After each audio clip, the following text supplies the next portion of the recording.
আসসালামু আলাইকুম রহমতুল্লাহি ওবরাকাত।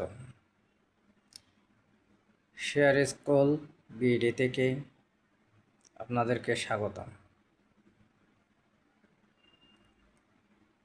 শেয়ার মার্কেট আপডেট পেতে শেয়ার স্কুল বিডিতে সাবস্ক্রাইব করুন এবং ভিডিওটি শুরু থেকে শেষ পর্যন্ত না টেনে দেখতে থাকুন। আজকের বিষয় গুড নিউজ,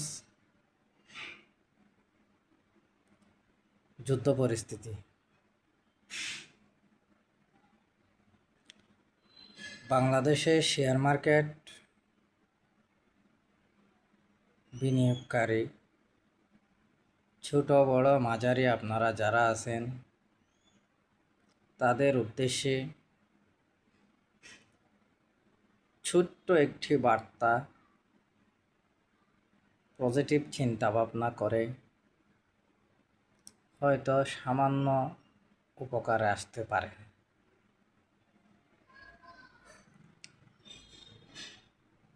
আমি এই মার্কেটে 2015 সাল থেকে যুক্ত।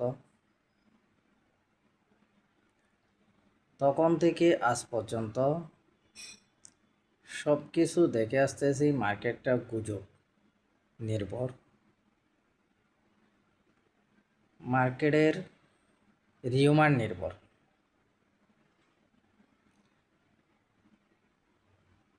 শতকরা 95% বিনিয়োগকারীকে আমি দেখলাম কোনো না কোনো রিউমারের উপর ভিত্তি করেই তারা নিজের টাকাটা বিনিয়োগ করে। মার্কেটকে রিয়ালাইজ করতে, মার্কেটকে অনুধাবন করতে কেউ সময় দিতে চায় না বা সময় দেয় না। সেই উদ্দেশ্যে পরামর্শ। শুরুতে কেন বলছি গুড নিউজ বনাম যুদ্ধ পরিস্থিতি? এই ছোট্ট এই শব্দটার, এই দুইটা শব্দের মধ্যে একটু আলোচনা করে আপনাদের থেকে বিদায় নেব। আপনাদের বেশি সময় নষ্ট করব না। আমাদের মার্কেটে দেখা যায়,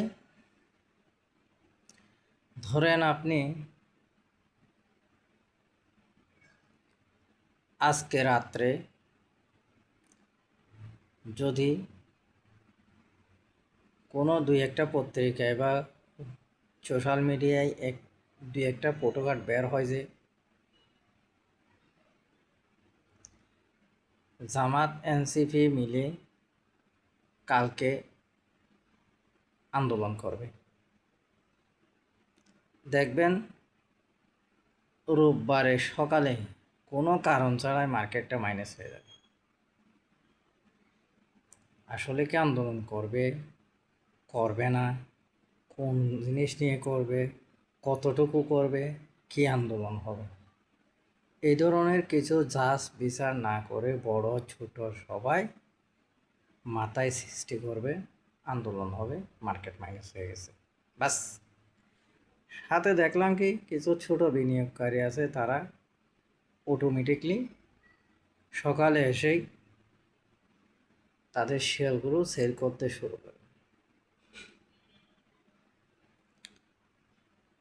উদাহরণস্বরূপ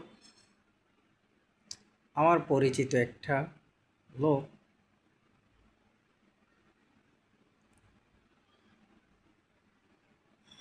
হঠাৎ করে এসে কিছু শেয়ার কিনছে।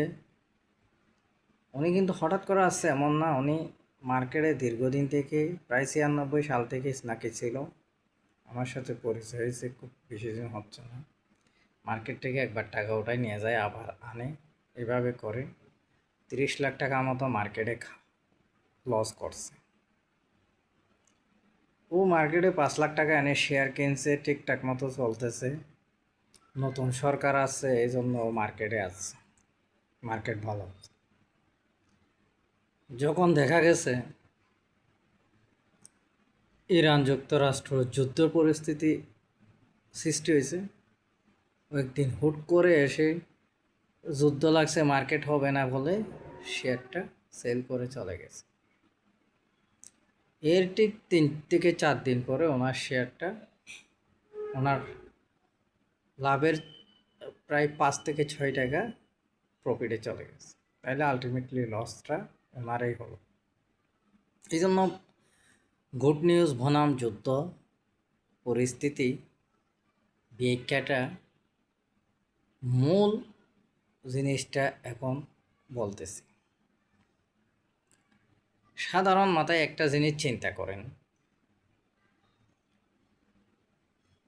ধরুন যুদ্ধের কারণে যে সমস্ত দেশে যুদ্ধ পরিস্থিতি আছে বা যে সমস্ত এলাকায় বা যুদ্ধের পরিস্থিতির কারণে যে সমস্ত জায়গায় ব্যবসা বাণিজ্য বা আমাদের রেমিট্যান্স যোদ্ধাদের সমস্যা হচ্ছে, তাহলে স্বাভাবিকত যদি কেউ কোনো ব্যবসা করতে না পারে, বাহিরে এলসি করতে না পারে, ওনার টাকাটা অলস পড়ে থাকে। এই অলস টাকাটা কোথায় আসে? কিছুদিনের জন্য হলেও মার্কেটে আসে। তাইলে এটাই হচ্ছে গুড নিউজ। বাহিরে যদি যুদ্ধ পরিস্থিতি মোটামুটি তো খুব তীর্যকভাবে বেশি সংকটাপন্ন পরিস্থিতি না হয়, স্বাভাবিক যুদ্ধ পরিস্থিতির একটি প্রভাব থাকে, তখন মার্কেটের জন্য জিনিসটা ভালো।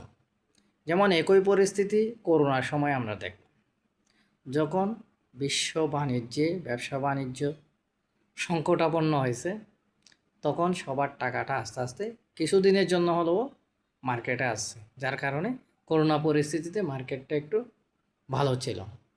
ঠিক তেমনি এই যুদ্ধ পরিস্থিতিও আপনারা এটাই অনুধাবন করবেন বা করতেছেন যে ওই এলাকা ভিত্তিক ব্যবসা বাণিজ্যের টাকাগুলো কিছুদিনের জন্য হলেও মার্কেটে প্রবেশ করতেছে। এই জন্য মার্কেট